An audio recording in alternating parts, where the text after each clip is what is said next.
ગુજરાત રાજ્ય સરકાર દ્વારા આગામી સમયમાં પોલીસ દળમાં પોલીસ સબ ઇન્સ્પેક્ટર અને કોન્સ્ટેબલની ભરતી થવાની છે. સંભવતઃ જાન્યુઆરી મહિનાના મધ્યભાગમાં ગ્રાઉન્ડ પરીક્ષા માટે કોલ લેટર નીકળે તેવી સંભાવના છે. ત્યારે ભુજમાં 600 થી 650 જેટલા યુવક યુવતીઓ પોલીસ દળમાં ભરતી થવા ગ્રાઉન્ડ પરીક્ષામાં જોતરાઈ ગયા છે. ભુજના લાલન કોલેજ ગ્રાઉન્ડમાં ખાનગી ડિફેન્સ એકેડમી દ્વારા ગ્રાઉન્ડ તાલીમ અપાઈ રહી છે.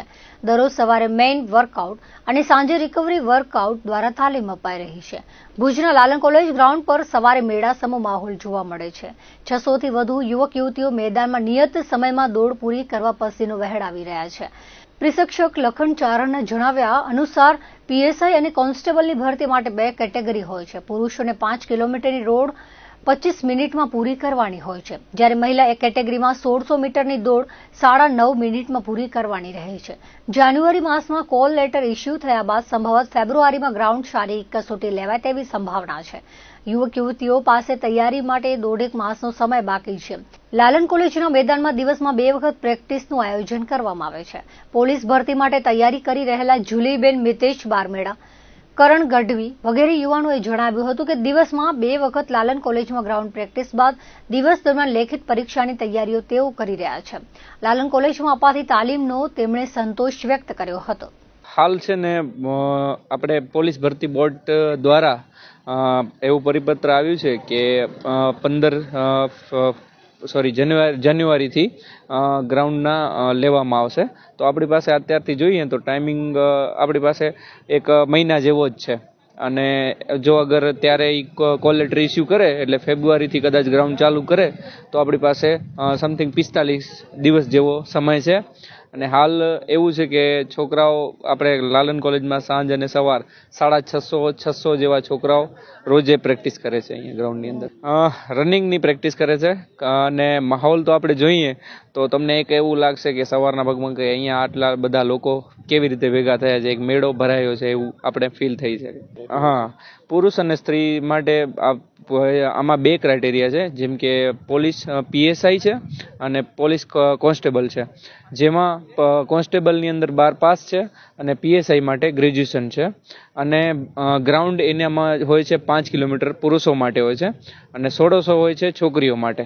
5 કિલોમીટર જે 25 મિનિટની અંદર પૂરું કરવાનું હોય છે અને 1600 મીટર જે છે છોકરીઓ માટે એ 9.5 મિનિટમાં પૂરું કરવાનું હોય છે. અત્યારે પીએસઆઈની તૈયારી ચાલુ છે મારી. માહોલ તો સવારે તો જેમ એક્ઝામ ટાઈમે હોય છે સેમ એવો જ જોવા મળે છે. બાકી તો અહીંયા ટાઈમિંગ સારું આવી જાય છે અમારે, કેમ કે અમારા સર બહુ સારી અમને પ્રેક્ટિસ કરાવડાવે છે સવાર સાંજ બંને ટાઈમ, એટલા માટે. અને થોડુંક માનસિક રહે છે કેમ કે અમને ટાઈમ ઓછો આપ્યો છે ફિઝિકલ માટે અને લેખિત માટે પણ, એટલે થોડોક માનસિક રહે છે એવી રીતે તકલીફ. સવાર સાંજ તો ગ્રાઉન્ડે આવીએ છીએ, બાકી લાઇબ્રેરીમાં વાંચવાનું જે તમારે લેખિતની તૈયારી હોય એ સેલ્ફ રીતે જ. હું તો એટલો જ મેસેજ આપીશ કે તમે તમારો આત્મવિશ્વાસ ક્યારે નહીં ખોવાનો, હંમેશા જુનૂન સાથે તૈયારી કોઈ બી કરવાની અને કોઈ પણ કન્ડિશનમાં હાર નહીં માનવાની, એટલે થઈ જ જશે. અને પોઝિટિવ માઇન્ડસેટ રાખવાનું. પોલીસનું ગ્રાઉન્ડ હવે ટૂંક જ સમયમાં આવી રહ્યું છે, બાજુમાં જ છે. એટલે 15 જાન્યુઆરીથી પીએસઆઈ કોન્સ્ટેબલ પીએસઆઈનું ગ્રાઉન્ડ તૈયાર થાય છે, બરાબર.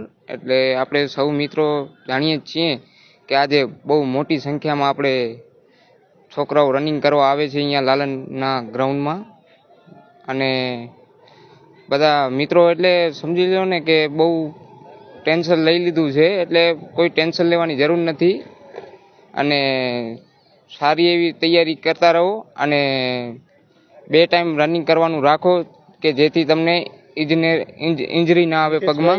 હું લાલન કોલેજના ગ્રાઉન્ડમાં રનિંગ કરવા આવું છું. રનિંગ કરવાનું મુખ્ય કારણ છે જે આવનારી પીએસઆઈની પરીક્ષા છે તેના માટે 5 કિલોમીટર જે 25 મિનિટમાં કરવાનું છે. હું લખન સર પાસે આવું છું અત્યારે, અને અમારે 2 ટાઈમનું શેડ્યુલ હોય છે, સવારે મેઇન વર્કઆઉટ અને સાંજે રિકવરી વર્કઆઉટ. અને અત્યારે પૂર જોશમાં તૈયારી ચાલી રહી છે. માહોલ બહુ સારો છે ગ્રાઉન્ડમાં અને ભુજનું વાતાવરણ મજા આવે એવું છે. સમય ઓછો છે પણ એટલો ઓછો નથી કે આપણે કવર કરી શકીએ. જો યોગ્ય માર્ગદર્શન અને યોગ્ય તૈયારી કરીએ તો ચોક્કસ સમયમાં આપણે પાસ કરી લઈશું. આશા તો પાસ થવાની જ છે અને વિજય થવાની જ છે.